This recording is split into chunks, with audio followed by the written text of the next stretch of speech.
Hi, my name is Elizabeth Brico. I'm one of the writers of Trauma PTSD Blog on Healthy Place. Today I'm going to talk a little bit about some of the barriers that come with parenting when you have post-traumatic stress disorder. I think most people know that parenting is a pretty tough job. PTSD is hard as well, so put the two together and you have some specific difficulties that come with that. One of them, for example, is fatigue. You can see on my face. PTSD leads people to sometimes to have nightmares or other forms of insomnia.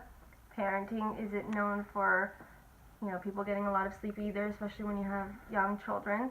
So sometimes when you have PTSD and you're a parent, you can have pretty extreme sleep deprivation, which makes everything harder.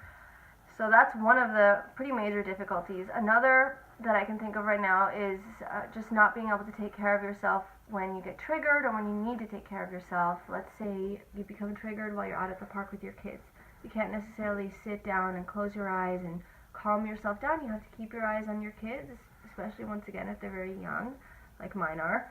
And a lot of time, I know I've had to rush my kids into the stroller and get myself home if I felt triggered, which it does not make for happy toddlers. So that can add more stress. So that's one of the issues that parents with PTSD also face.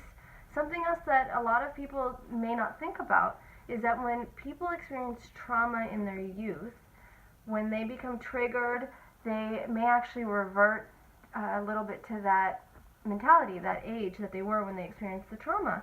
So let's say there's a parent who's an adult and this person was traumatized as an 8-year-old and becomes triggered.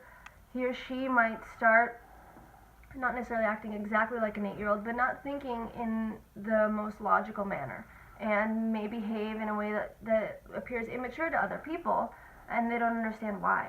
And so they're like, why is this adult acting like a child when they have children that they need to take care of? And it probably looks pretty terrible and isn't the best situation.